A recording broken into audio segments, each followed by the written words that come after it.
सुप्रभात छात्रों। मैं सुजन कुमार कुंडू आपके समक्ष आज फिर से उपस्थित हुआ हूँ। आज मैं आप लोगों के समक्ष हिंदी वसंत पाठ्य पुस्तक के पाठ ऐसे ऐसे पाठ का सारांश प्रस्तुत कर रहा हूँ। ध्यानपूर्वक सुने। पाठ बहुत ही आसान और मनोरंजक है। तो पाठ का सारांश इस प्रकार से सुने। ऐसे ऐसे जो एकांकी विष्णु प्रभाकर द्वारा रचित है। इस पाठ में नाटककार ने एक ऐसे बच्चे के नाटक को दिखाया है जो छुट्टी के दिनों में अपना गृह कार्य नहीं बना पाते। गृह कार्य मतलब होमवर्क, ठीक है, पर बीमारी का वह बहाना करता है ताकि वह स्कूल जाने से बच सके। अर्थात वह किसी तरह का बहाना करता है कि उसका होमवर्क नहीं हुआ है, इसीलिए वह स्कूल जाने से बचने के लिए अलग अलग तरह की बीमारियों का बहाना करता है। इसके अलग अलग कैरेक्टर भी हैं, पात्र भी हैं। पात्र का परिचय इस प्रकार से है। मोहन एक विद्यार्थी है, दीनानाथ पड़ोसी है, मोहन की माँ है, मोहन के पिताजी, मोहन के मास्टर जी वैद्य हैं, पड़ोसीन है और डॉक्टर हैं। तो पाठ का सारांश अब मैं बोल रहा हूं, ध्यान से सुनिएगा। मोहन कमरे में बेड पर लेटा हुआ बार बार पेट पकड़कर कराह रहा था। मतलब बिस्तर में सो करके वह बार बार पेट को एकदम रो रहा था, चिल्ला रहा था, दर्द हो रहा था। बगल में बैठी उसकी माँ गर्म पानी का बोतल से पेट सेक रही थी। उसकी माँ पास में बैठी थी और पानी का बोतल उसको गर्म करके पेट को सेक रही ताकि दर्द कम हो। वह मोहन के पिता से पूछती है कि उसने कुछ खराब चीज तो नहीं खाई है। पिता तसल्ली देते हुए कहते हैं कि मोहन ने केवल केला और संतरा खाया है। उसकी माँ उसके पिताजी से पूछते हैं, भाई ऑफिस गया था आपके साथ, ठीक है, वहां ऑफिस में कुछ गलत सलत तो खाया नहीं है? उसके पिताजी बोले, नहीं, ये तो फल खाया है, केला और संतरा जो फल है वह खाया है। दफ्तर से ठीक ही आया था, बस अड्डे पर अचानक बोला पेट में ऐसे ऐसे हो रहा है। ऑफिस से तो ठीक ही आया था। उसके बाद आने के बाद वह जैसे बस अड्डे में आया, स्कूल जाने के लिए बस अड्डे के पास जैसे ही खड़ा हुआ तो वह बोला, भाई पेट में बहुत दर्द है, ऐसे ऐसे जैसे हो रहा है। माँ पिता से पूछती है कि डॉक्टर अभी तक क्यों नहीं आया। माँ पिताजी को बताती है कि हींग, चूर्ण, पिपरमेंट दे चुकी हैं, परंतु कोई लाभ नहीं हुआ। माँ पिताजी को बोलती है, भाई पेट में दर्द जो है इसे कम करने के लिए हींग, पिपरमेंट, अलग अलग जो घर की जो दवाएं हैं वे दिए हैं, फिर भी कोई फर्क नहीं आ रहा है, कोई लाभ नहीं हो रहा है, ठीक है। तभी फोन की घंटी बजती है। पिता फोन रखने के बाद बताते हैं कि डॉक्टर साहब आ रहे हैं। तभी फोन में रिंग हो रहा है और फोन में बताया जाता है कि डॉक्टर अभी आ रहे हैं। थोड़ी देर बाद वैद्य जी आते हैं। वे मोहन की नाड़ी छूकर बताते हैं कि उसके शरीर में वायु बढ़ने के कारण ऐसा हो रहा है।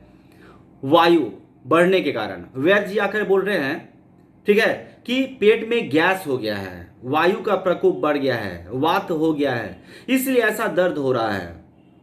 वह बताते हैं कि उसे कब्ज है, कुछ पुड़िया खाने के बाद ठीक हो जाएगा।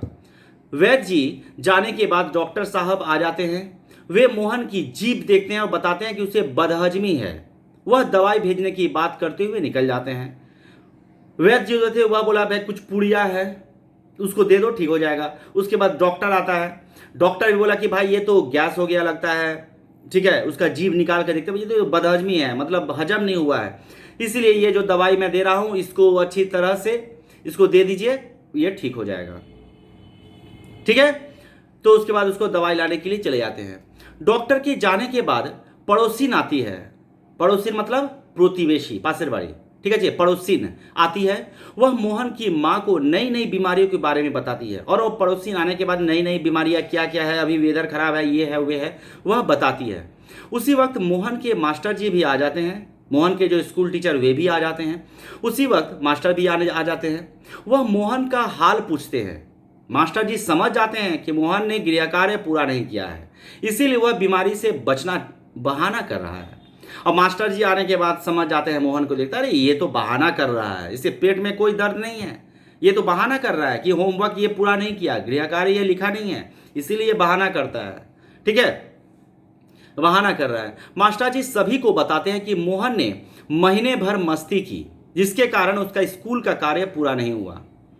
मास्टर जी उसके माता और पिता को बताते हैं कि 1 महीना तक पूरा खेला कूदा, एकदम पढ़ा नहीं है, एकदम पढ़ाई नहीं किया है, इसीलिए यह गृह कार्य होमवर्क भी नहीं किया है, इसीलिए यह बहाना कर रहा है। तो इसलिए इसे यह बीमारी का बहाना किया है। मास्टर जी मोहन को 2-3 दिन का वक्त देते हैं और कार्य पूरा करने के लिए कहते हैं। मास्टर जी मोहन कहते हैं ठीक है, तुमको हम 2-3 दिन टाइम देते हैं, 2-3 दिन में तुम होमवर्क कर लो। ठीक है, उसे समय देते हैं मोहन को। माँ का यह बात सुनकर, ठीक है, दंग रह जाते हैं। माँ यह बात सुनकर एकदम आश्चर्य हो जाती है। पिताजी के हाथों से दवा की शीशी गिरकर टिक जाती है और सभी लोग हंस पड़ते हैं। पिताजी भी हाथ से जो दवाई था उसको गिर जाते हैं, सभी लोग हंस पड़ते हैं। मोहन का बीमारी भी ठीक हो जाता है, मोहन भी स्वस्थ हो जाता है, क्योंकि उसे कोई बीमारी थी ही नहीं। वह बहाना कर रहा था कि वह गृह कार्य होमवर्क नहीं किया है, इसका वह बहाना कर रहा था और घर में सभी लोगों को वह परेशान किए हुए था अपनी इस बदमाशी या बहाना के चलते। क्यों किया था वह? क्योंकि 1 महीना तक पढ़ा नहीं था, लिखा नहीं था, कुछ नहीं किया था, बदमाशी किया था, घर में मस्ती कर रहा था, खेल रहा था, इसीलिए वह होमवर्क भी नहीं कर पाया, ये चीज़। ठीक है, अब देखिए ध्यान से, कठिन शब्दों के अर्थ मैं बता रहा हूं, ध्यान सुनिएगा। हवाइयाँ उड़ना अर्थात घबराना। अंट शंट मतलब ऐसी वैसी गलत चीज़ें जिसे कहते हैं। गड़गड़ यानी गुड़गुड़ की आवाज़, पेट के अंदर जो गुड़गुड़ की आवाज़ होती है वो है। भला चंगा अर्थात स्वस्थ। चेहरा सफ़ेद होना अर्थात परेशान होना, टेंशन में आ जाना।